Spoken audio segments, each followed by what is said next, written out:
Well, good morning, everyone, and welcome to what is essentially the second part of our lesson on preemptive bidding.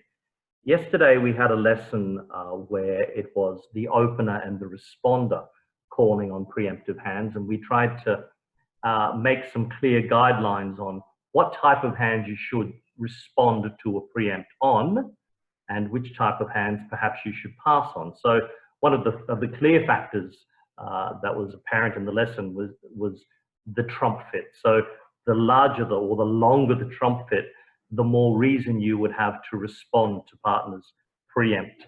And now what we want to do today is flip it over so that we look at what happens when an opponent preempts against you. Because the whole idea about preemption is it is designed in order to mess up an opponent's option. Well, essentially, we're preempting with a poor hand, but a long suit. And our hope is that out of the other three hands at the table, at least one of them is going to be a good hand. And our aim is that we're hoping that one hand is hopefully an opponent's hand rather than partner. If we knew before we preempted that partner had a good hand, we probably wouldn't preempt. But the odds are 2 to 1 in favor that it's an opponent who'll have a good hand. That's why preemption is such an imperative part of competitive bidding. So in today's lesson, what's going to happen is we're going to look at preempts from the opponents at the 3 different levels. That is, at the 2 level, the 3 level, and the 4 level. I'm going to start with the 3 level, and I'm going to introduce to you some technique or guidelines on what do you do when the opponents open a preempt against you and you have different types of hands.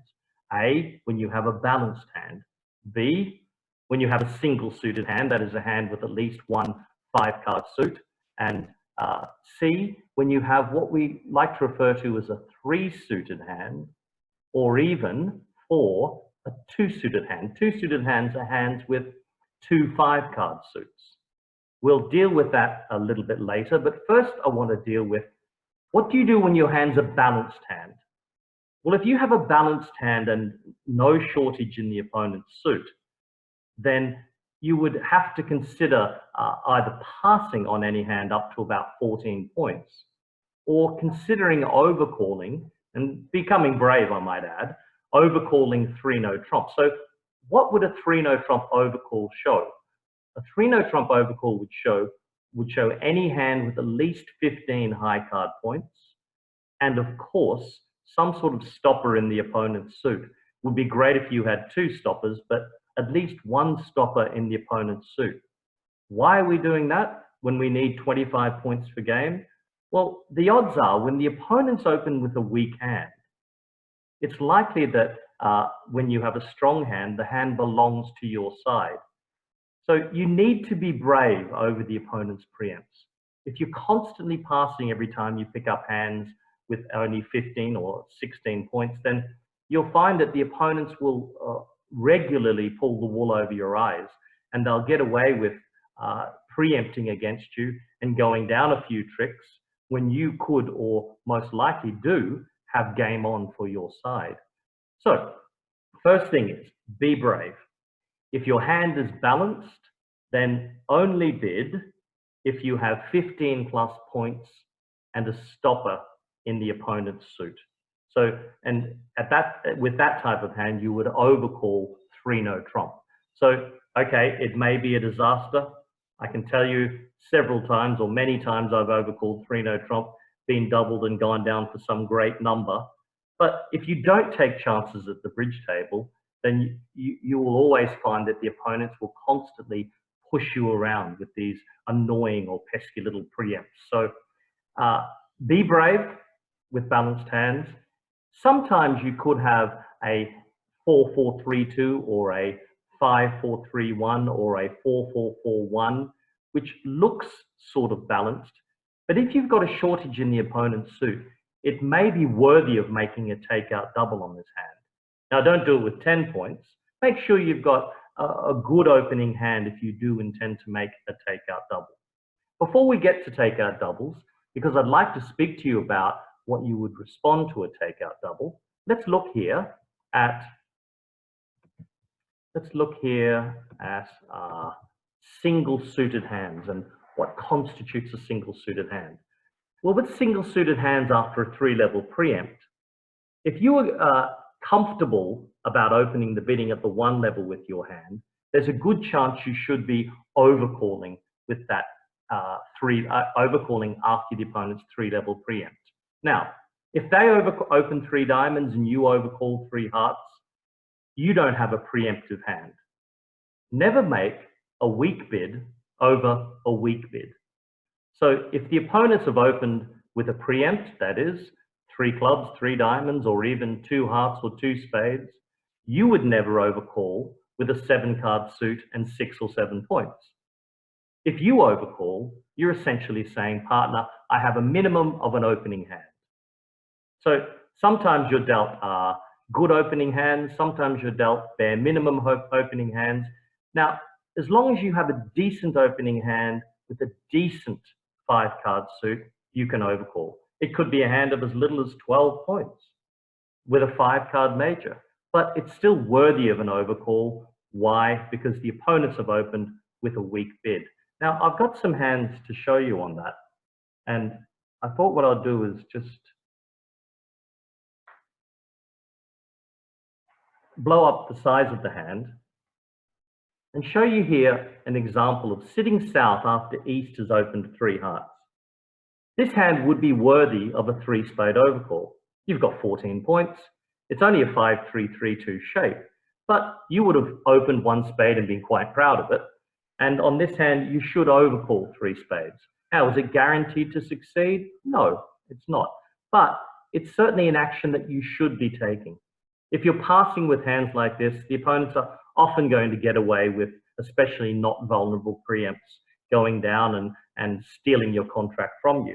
If I was to change this hand slightly so that I moved the spade suit, however, and turn that into the club suit,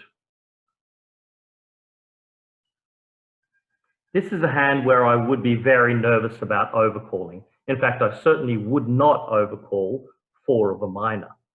You'll often find that 4 of a minor overcalls after especially a 3 of a major preempt tend to be a bad tactic because you've already taken your partnership above the lowest possible game, which is 3 no trump.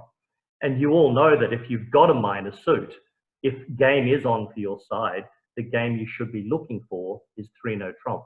So on a hand such as this, I might be a little bit nervous about overcalling at all. And with this particular hand, I'm a minimum opening bid. I do have a good stopper in the opponent's suit, but I'm not quite good enough for 3 no trump. So regrettably, on a hand such as this, I would say no bid.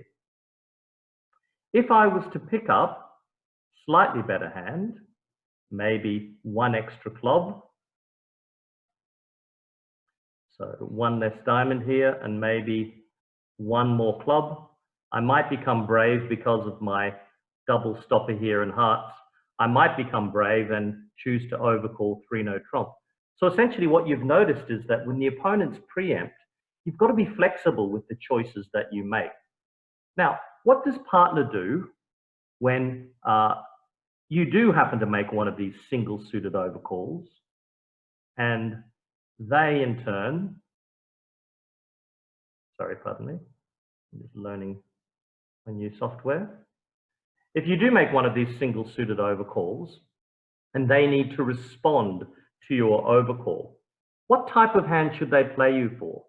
You could be as little as 12 points, but you could have up to around about 17 points without having chosen to double first. So how do they know at what point you are in that range?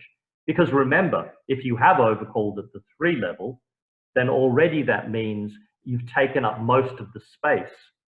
So often they need to choose, do I raise your hand with a fit, or do I pass and be happy with the level that we're at? Well, what they should play you for when you do overcall at the 3 level is a hand that is 1 trick better than a minimum opening hand. Now, a minimum opening hand in the sense of losers is about 7 losers. But a trick better than that would be a hand with 6 losers. Barbara's asking a question about, can a double ever be a penalty double, and how would your partner know? There's not a lot of mileage in playing penalty doubles of an opponent's 2 or 3 level preempt. In fact, I would go as far as saying it is not a good action at all. So if you do have some sort of penalty type of hand after the opponents have opened with a 2 or a 3 level preempt, then you should pass. If the hand is so good, meaning it's got at least 15 or more points, you may consider a 3 no trump overcall. But no, there is not a lot of mileage in playing penalty doubles after an opponent's preempt. Let's look at a hand here where, for example, the opponents have overcalled and you need to take some sort of decision as to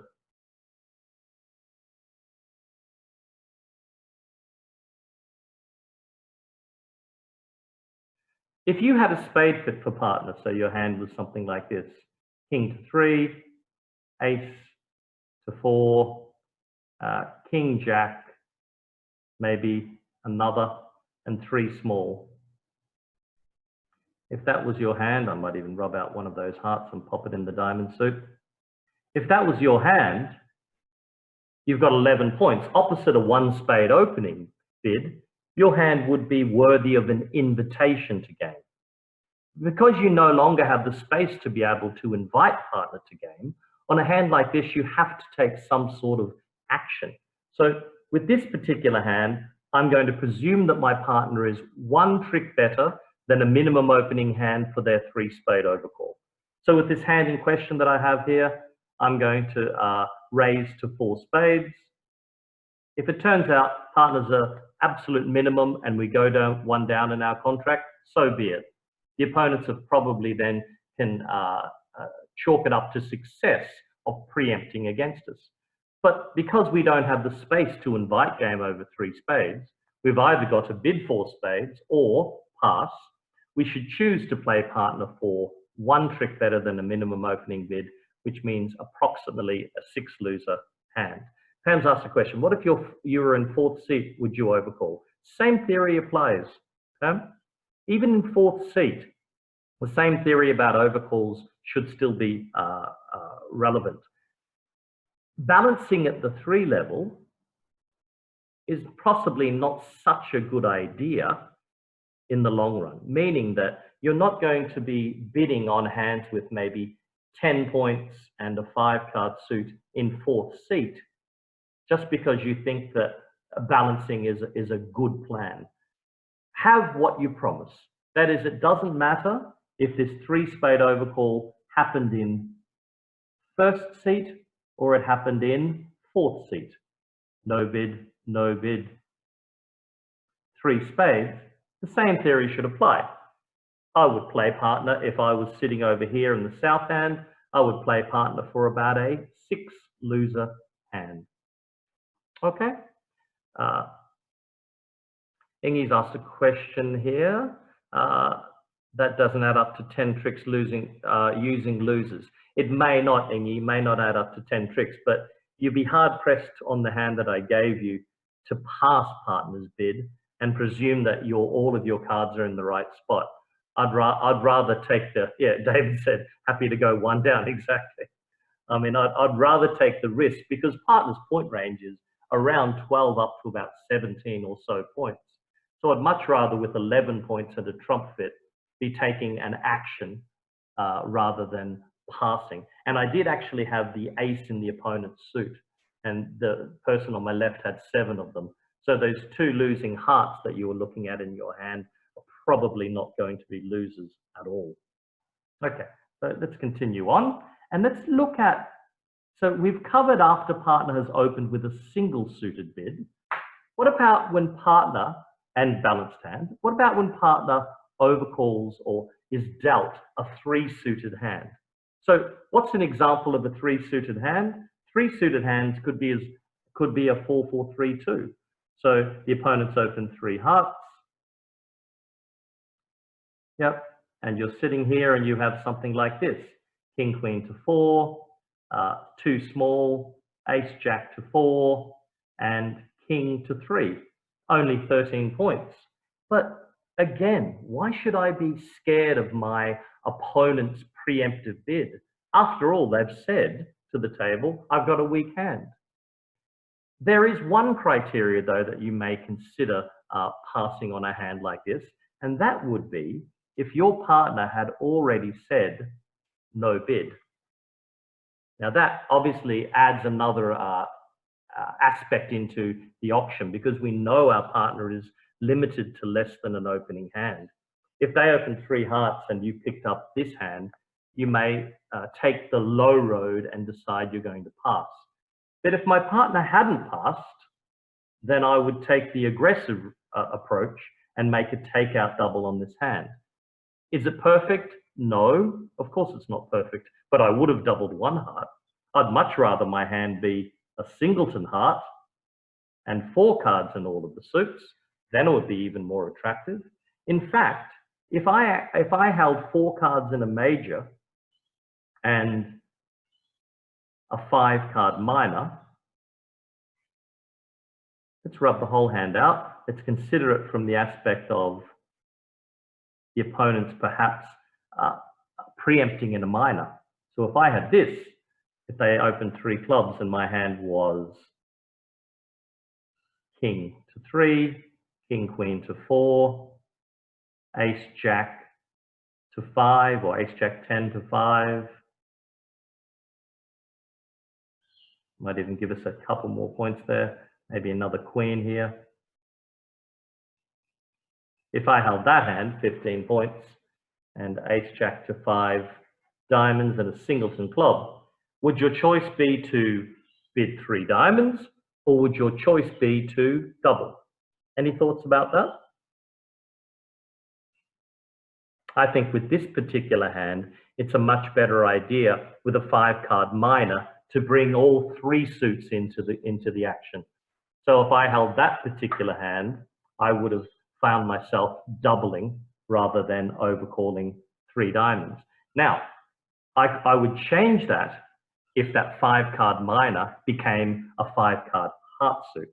So if I was to take that 1 diamond there away from the diamond suit and pop it into the heart suit, now I would be worried or concerned about not overcalling with the 5-card heart suit. So despite the shape being similar, as in a shortage in the opponent's suit, the 5-card major here with a 3-card major on the side would take precedence.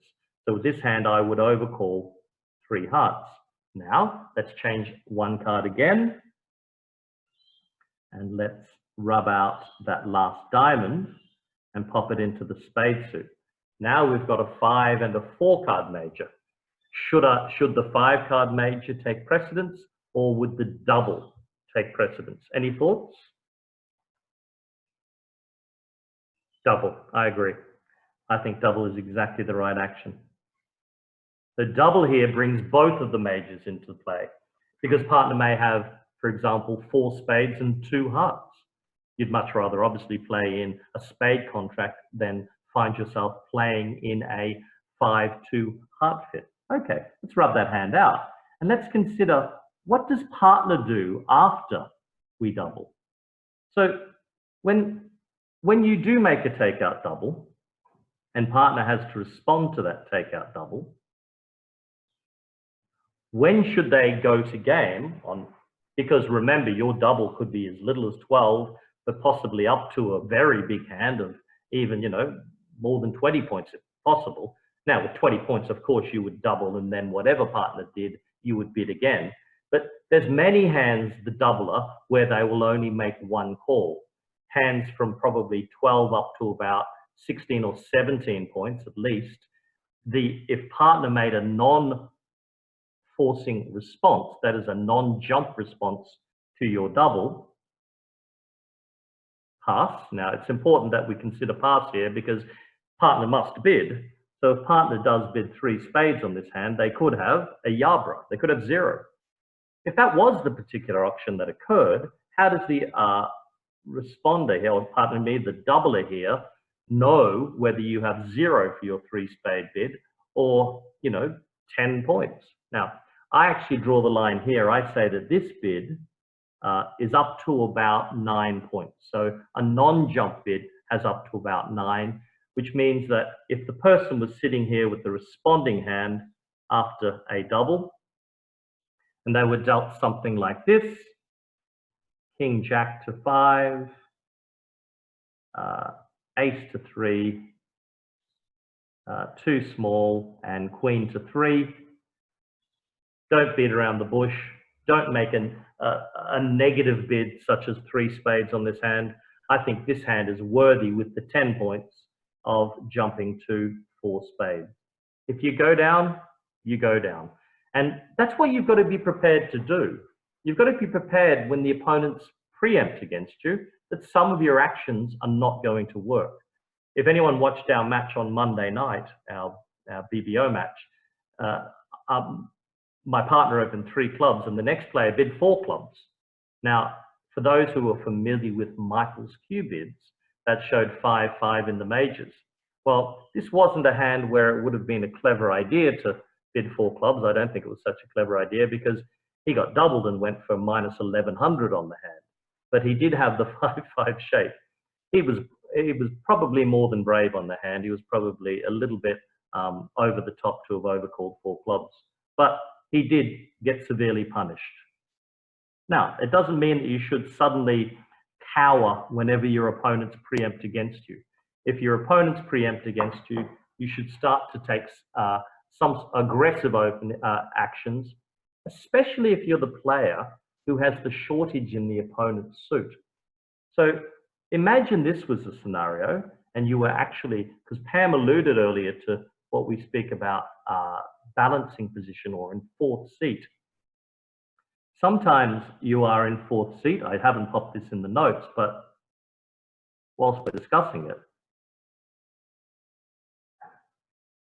if you double here, it's more imperative that this double has a shortage in the opponent's suit.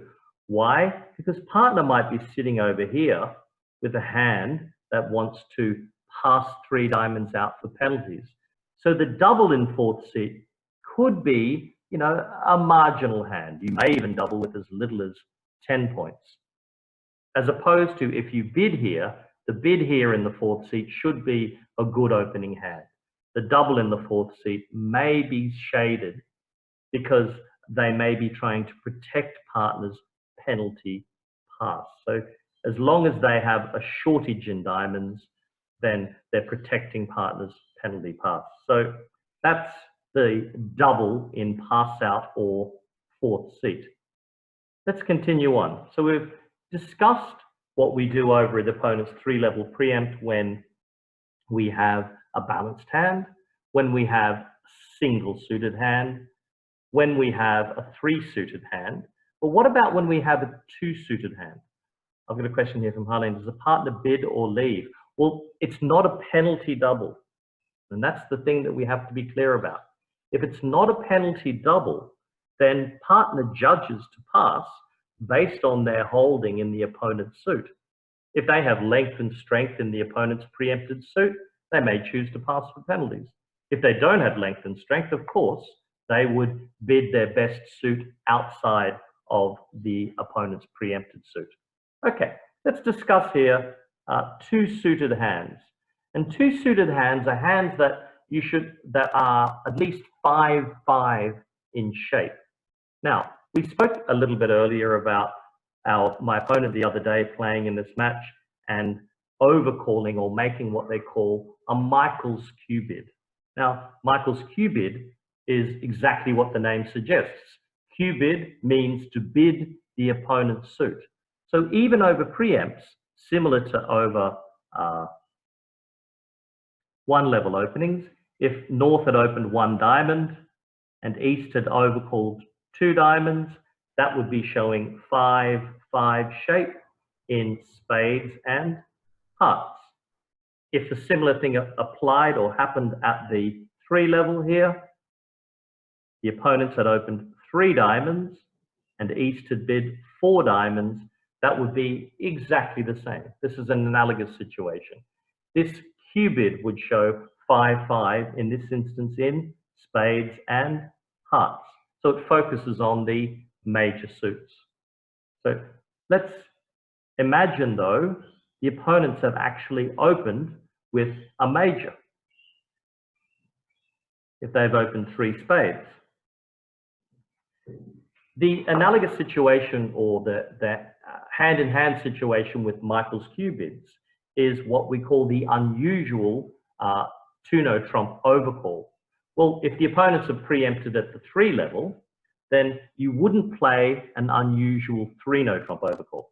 3-no trump should be a natural bid. But what if you were to pick up a hand where you had great length in 2 suits? So let's say North hasn't opened 3 hearts. I want to make this quite clear. Let's say they opened 3 spades. If you were to overcall 4-no trump, that wouldn't be natural either. That would be saying, partner, I've got 2 suits or at least 2 5-card suits in the minors. And obviously because of the jump, a pretty good hand. So I'll show you a typical hand. A typical hand would be something like this. If the opponent's opened with a preempt of a major against you, let's say 3 hearts, you would deem that would be a perfect description of your hand, a jump to 4-no trump, saying, partner, I've got at least 2 5-card minor suits, and I'm looking for game in the minors. So you can see that the no trump bid here and the Q bid over a preempt are analogous to the jump overcall, that is the unusual 2-no trump overcall over a 1-level bid, and also the Michael's Q bid over a 1-level bid. So same theories apply. Let's move on here and have a look at when the opponents open with a 4 of a major preempt. Similar theories apply. So if they open 4 hearts or 4 spades, then a 4-no trump overcall would be the same over that preempt as it would be over a 3-level preempt. That is, it would show a 2-suited hand. Now, here's a little test for you. What would be the difference in a 4-no trump bid over a 4 spade opening? 4-no trump. What would that show compared to a 4 heart opening? Well, 4 spades, 4-no trump. The overcaller here could easily have any one of the 3 suits or any 2 of the 3 suits. They could have clubs and diamonds. They could have clubs and hearts, and they could have diamonds and hearts. So this bid here would be what I would refer to as a non-specific 2-suited hand. So we would have to find some sort of what we call a pass or correct situation where our partnership would be able to get to our fit. Let's have a look at an auction if it continued like this, no bid and West bid 5 clubs. If North passed and East passed, East would be saying clubs is one of my suits. But if East was to instead, over 4-no trump, if they were to bid 5 diamonds, they would be saying to partner, I don't have clubs. Of course they don't have spades.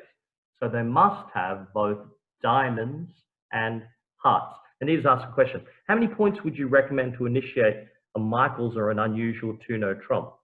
Okay, over a 1-level opening, Anita, you could have as little as 6 points. But once the opponents preempt, I go back to the start of what I said at this lesson. If they have a weak hand, you would never bid with a weak hand.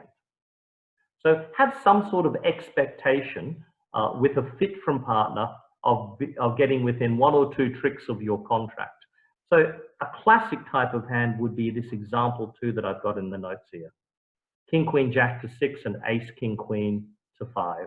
Over a 4 heart preempt, then this would be a hand good enough to get involved in the auction. I hope that answers the question. So 4 spades, 4-no trump. This bid here would show both diamonds and hearts. Compare that, however, to a 4 heart preempt. What would 4-no trump be over a 4 heart preempt? Any thoughts? Could it include spades? The answer to that is no. If you were dealt a hand such as, and I'll give it to you, I'll give myself a bit more space here. If you were dealt a hand such as this, king, queen, jack to 5, singleton, ace, king, queen to 5 or 6, let's say 5, and 2 small, your choice of action wouldn't be 4 no trump. Your choice of action would be to bid 4 spades on this hand. Why? Because of course you don't want to go over the top of the contract that is most likely. And the most likely contract is to hopefully find our fit at the 4 level. We're always optimistic in these instances. So let's continue on. And remember, everyone, none of this area should be simple because the opponents have already made it difficult for us. So you've got to find some sort of avenue to be able to show all these different hands. So utilizing the Q bid, utilizing a 4 no trump bid, all of these things you should have in your arsenal to be able to combat what the opponents are doing to you by preempting. A couple of clear things: never bid with a weak hand over a weak bid. If you stick with that principle, it will do you good in the long run. And the other thing to consider always is a 3 no trump overcall will always be natural. Now, let's have a look at this last area, and that is when the opponents preempt against you at the 2 level. So they open a weak 2. Now, weak 2s give you more space because it doesn't, if you bid, it doesn't mean that you're almost committed to game. But what if the overcaller has a pretty good hand for their double, around about 16 or 17 points, and they're forcing partner to call? How do they know whether to bid again or not? So I'll give you an example of one of those types of options.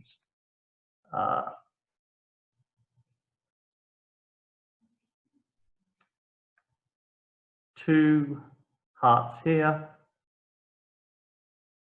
double, no bid, and north bids 3 diamonds.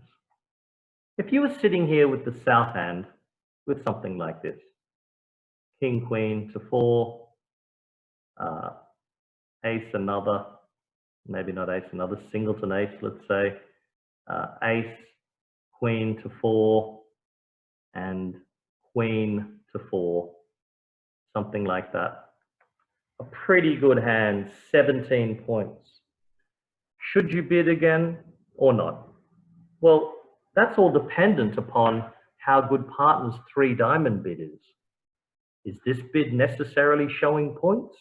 After all, you doubled, and when this hand passed, they were forced to call. You may be familiar with something over a 1 no trump opening bid, and that is when the opponents intervene.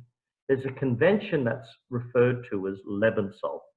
The Levinthal convention allows a responder to show their hand that simply wants to compete versus a hand that wants partner to bid again or is a game forcing hand. Well, the same theory applies here over a double. If the intervening hand says no bid, then the responder to the double has 2 choices. If their hand is 0 up to about 7 or so points, then of course they don't want the overcaller bidding again. So how do they get that across to partner that my hand is bad? Well, the way you do that is you bid 2 no trump. And that 2 no trump bid says to partner, it says, partner, before we go anywhere and start bidding any suits, I've got a bad hand. It's not a natural bid. It doesn't say I have a stopper in their suit. It simply says I have between 0 and about 7 points, maybe even a bad 8 points. And I have really no interest in game whatsoever. And partner will in turn bid their lowest suit. So over that 2 no trump bid, the doubler is forced, and I repeat, forced to bid 3 clubs. And that will cater for every one of the responder's suits. If the responder's long suit is clubs, they would say no bid. If the responder's long suit, however, was diamonds, they would bid 3 diamonds.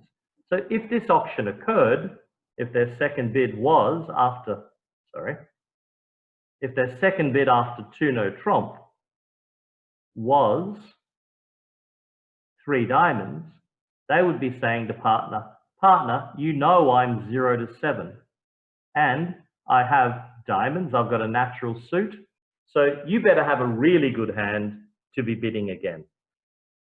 The converse, or the flip side of that is, what if North had some sort of decent hand? If they had some sort of decent hand, what they would do is they would avoid bidding 2 no trump, and any other bid at the 3 level, so above 2 no trump, says, partner, I've got some points over here. If they bid 3 diamonds here without going through 3 no trump, they're saying to partner, partner, I've got at least 8, but not quite enough for game. So I'm around about 8 to 11 points, around about that point range. So if you've got 16 or more points, let's go for game. If you've got less than that, then this will probably be our limit on the hand. And again, like we discussed on the other day in relation to Q bids, any Q bid of the opponent's suit simply says, partner, we're going to game. So if that Q bid was 2 hearts, double, no bid, 3 hearts, that would be saying, partner, we're going to game. And you'll probably find a similar scenario if the bidding was, again, 3 diamonds or 3 clubs, double, no bid, 4 clubs would be saying, partner, we're going to game. So as I suggested, they've taken space away from us when we've been preempting. So we have to try and use every trick that we have in the book to explain or describe our hand to partner. And often I find the 2 bids that the opponents have given you, one of them is a Q bid, which means to bid their suit. So remember, that will mean something. And the second thing is, 4 no trump is also, or an unusual no trump bid, is also a bid that you can pop into your armory. I've got some hands ready for you. So let's change the screen share here. Let's move to our other screen.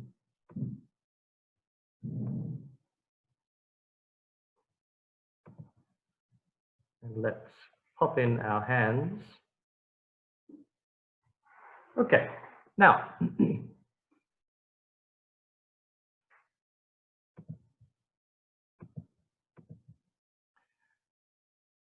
your right-hand opponent, that is East, has opened 3 diamonds. This would be a hand where you would open 1 spade. So you should be comfortable, or at least happy, to overcall 3 spades. Now, do you expect this to be successful every time? No, you don't. You know, sometimes it works, sometimes it doesn't. But they're the risks that you take after preempts.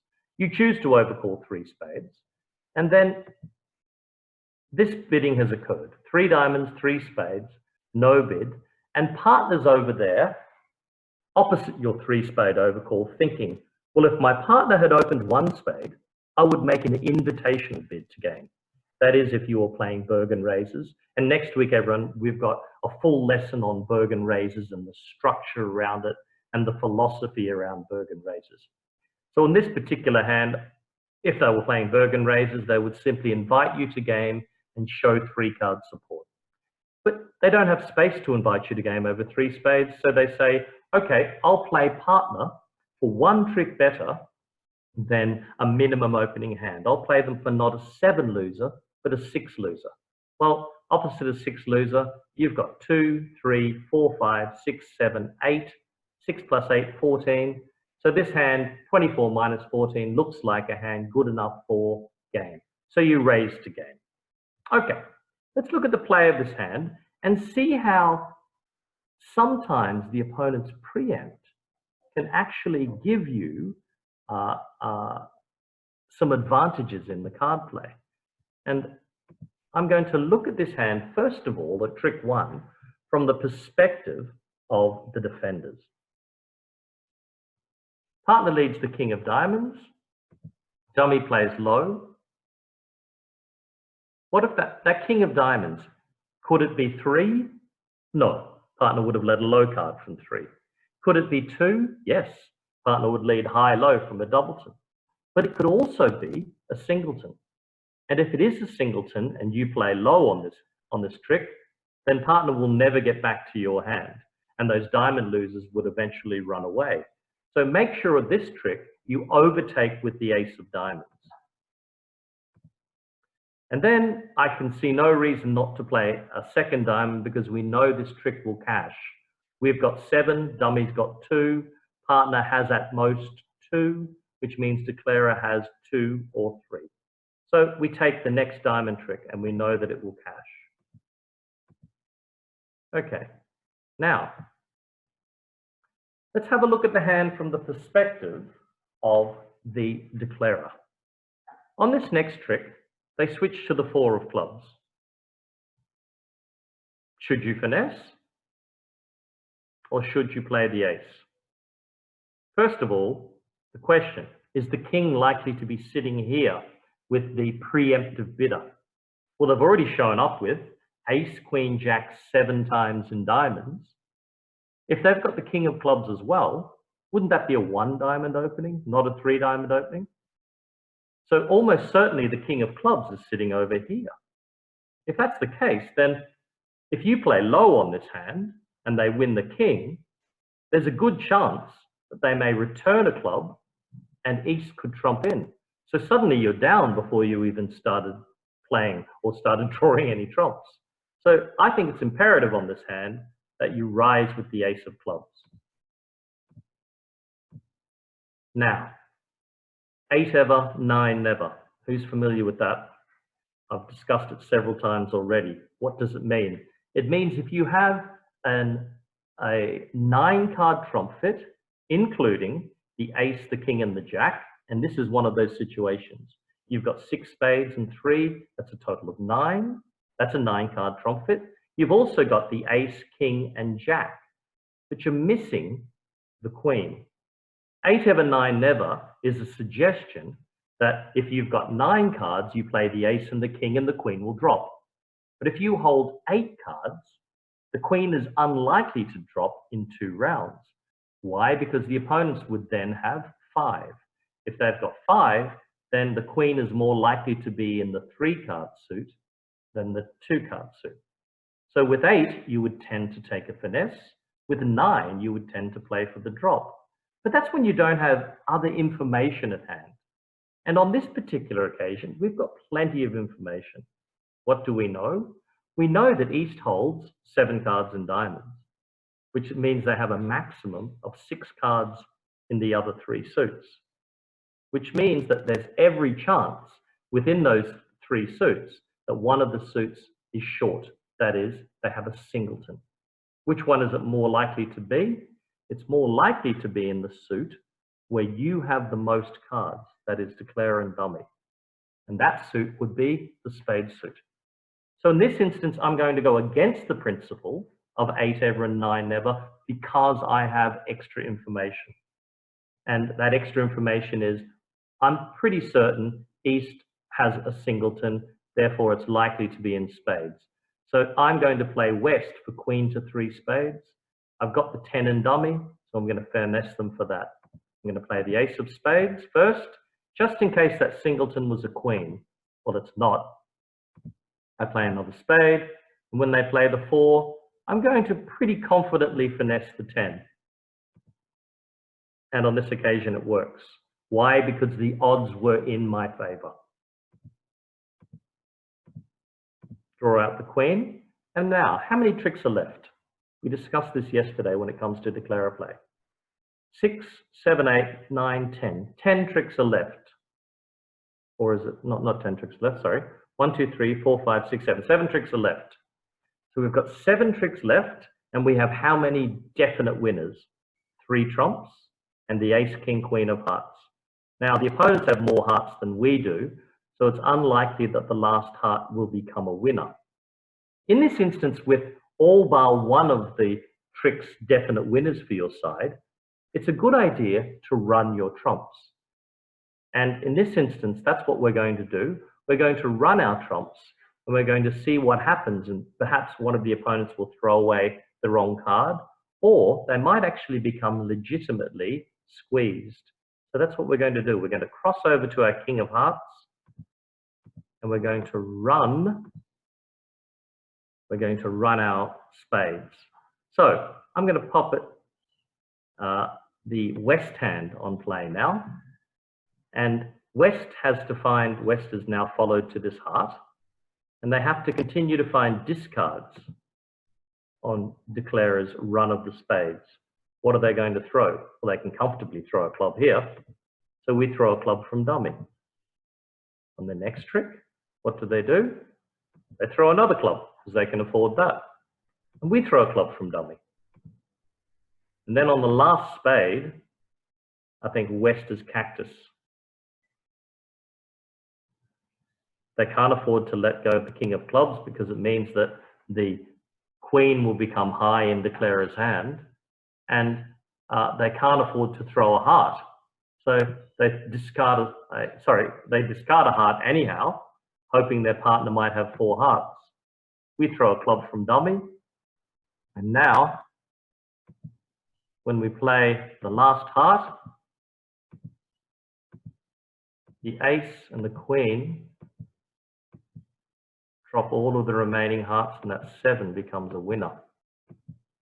And that ended up being a hand where potentially we could have made only 9 tricks, but we arrived at 11 because we used the opponent's preempt to help us understand the layout of the trump suit. And then the extra tricks sort of fell into our lap in the endgame. So let's have a look at another hand. And this is a hand where we talk about the doubles over a preempt, followed by how the responder bids after that double. 3 hearts or 3 diamonds from east, double from south, no bid, and north has this particular collection. Well, opposite an opening hand, they definitely want to be in 4 of a major. But when partner doubles, are they necessarily promising 4 cards in each major? The answer is no. So North wouldn't want to bid the wrong major. North would want to make sure that their side plays in 4 of the major where partner definitely has a 4-card suit. So on this particular hand, that's when they utilize a Q bid. And the Q bid says to partner, bid your lowest 4-card major. That's what 4 diamonds says here. Partner in turn does that, and they bid 4 spades. Well, that's lucky. It's lucky we didn't bid the lowest of our 4-card suits as the responder, because that means we would have ended up playing in a 4-3 heart fit. So this Q bid got us to the right spot. Okay, let's look at the play now. Declarer.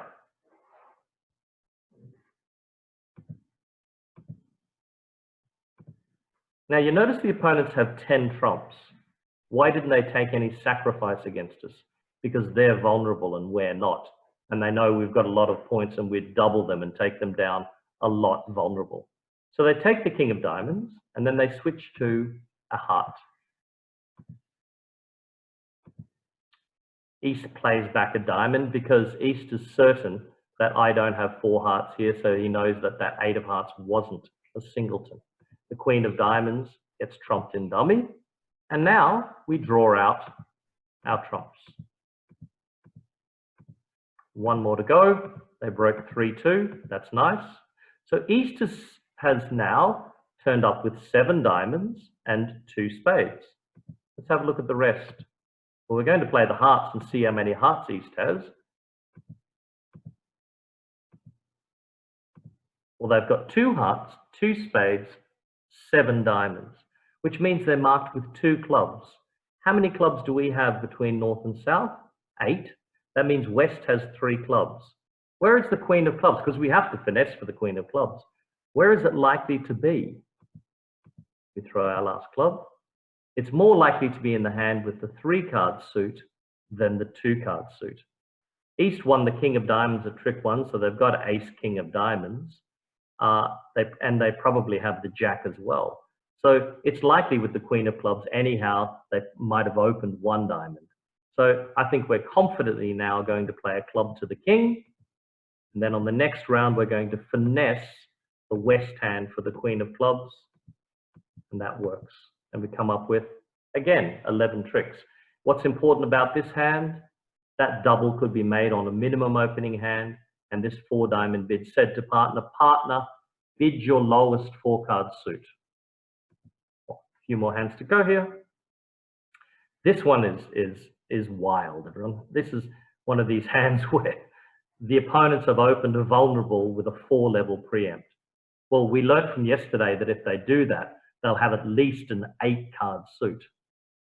If this was your hand and West had opened with 4 spades, whilst it's a 5-5 shape, that's not a hand good enough to be entering the bidding with a 4-no trump call.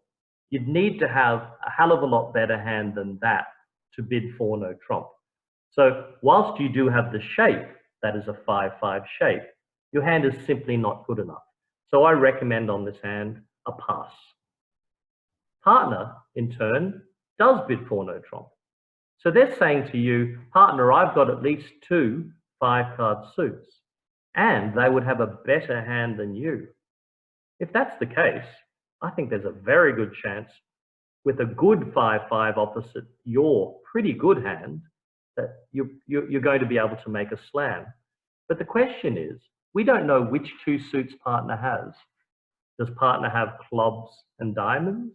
Does partner have clubs and hearts? Does partner have diamonds and hearts? Well, we don't know. So whatever bid you make opposite one of these not unspecific or non-specific 2-suited 4-no trump bids, says to partner, pass if this is your suit, or correct if it's not. Well, you don't want to play in clubs, but you would be happy to play in diamonds or hearts. And partner is guaranteed to have one of those suits. So they don't have spades, they either have hearts and clubs, diamonds and clubs, or hearts and clubs, or diamonds and clubs, or clubs and diamonds.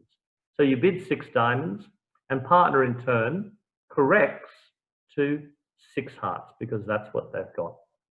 They've got clubs and hearts. So let's look at the play of this hand now. The opponents lead the ace of diamonds. Well, this looks like a good contract. On another diamond, we play the queen, because that will now set up our jack and our 10. If the king is played, well, we trumpet. Pretty easy peasy from here on in. I think we can afford to draw our trumps even if they break 3 and 0, and simply set up our side suits. So we do that, we play a trump, 1 more trump to go, and then we're looking pretty. So we now cross trump the hand, take our 2 winning diamonds, because the jack and the 10 are both winners, throw away some losing clubs, and then cross trump the last few tricks.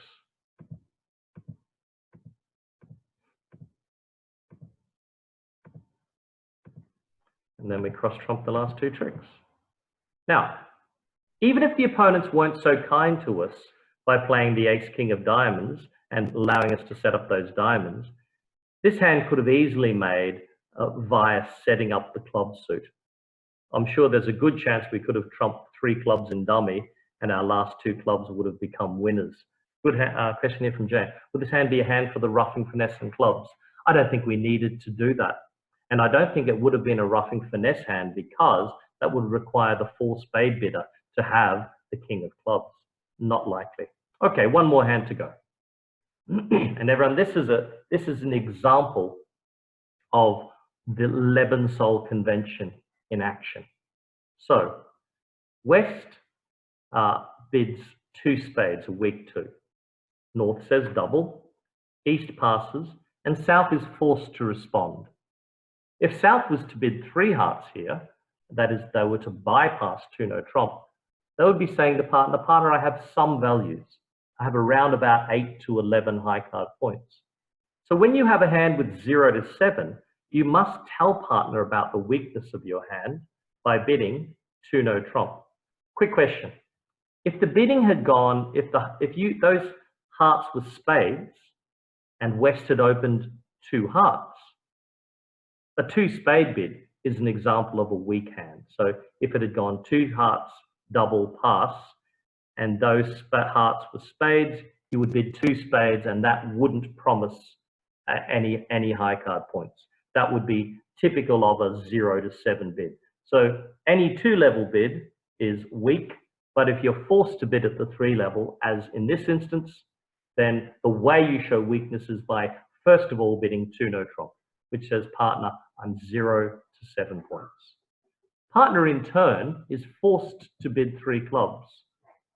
So again, 2 no trump shows 0 to 7, telling me to bid 3 clubs, or the overcaller to bid 3 clubs, they do, and South bids 3 hearts, showing a weak hand with hearts. Now, let's look at the problem from partner's perspective.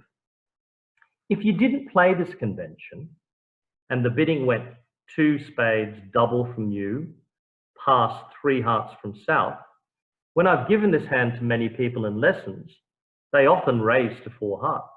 Why? Because they're scared that partner has, 8 or 9 points over here, and we're missing game. But now that you know partner is 0 to 7, you would pass partner's 3 heart bid, happily playing only in a part score. Let's look at this hand now from as a defensive hand. I'm going to start off with the opening lead, and I'm going to look at this hand from East's perspective as a defender. Partner leads the king of spades. What do they have? King, queen to 6. If they've got king, queen to 6, and dummy has 2 and I have 2, declarer therefore has 3. I'm hoping that my partner will be able to play a 3rd round of spades so that I can perhaps over trump or score some extra trump tricks here. He's led the king. The important thing about the play of the king is that they've got the queen, and in this instance, I need to get them on lead at trick 3. So that's what I do. I overtake the ace, and I play 1 back to partner. And that signals to partner, I have a doubleton ace partner, and it's safe for you to play the 3rd round. Now, as declarer, on this queen of spades, they know they're going to be over trumped, so they decide to trump with the 9. What do you do here? Who thinks you should play the jack? Who thinks you should do something else? So I repeat, who thinks you should play the jack of hearts to over trump? And who thinks you should perhaps discard? Do something else, Jane? Why? And Jane's right. In this instance, if you over trumped with the jack, that would win a trick here and now. But what would happen is that declarer would then lead the queen later through your king and 8, and they would pick up your king and lose only 1 trump trick. Well, watch what happens when you discard.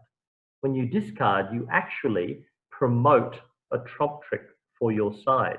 By simply not taking the trick now, you actually gain an extra trick down the track. So if you did over trump, you would be kept to 1 trump trick. By not over trumping, by discarding, watch what happens to declarer. Now they lead the queen, you cover with the king, they take the ace. When they play another heart, both your jack and your 8 become winners.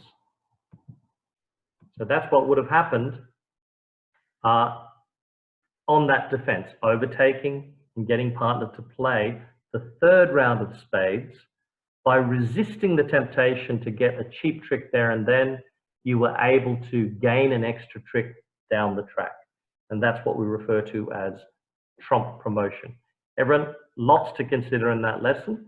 Hope you enjoyed it. I will keep the microphones open so that if anyone would like to ask me questions. But thank you, and for anyone who is going to log off, we'll see you on Monday. Thanks, everyone.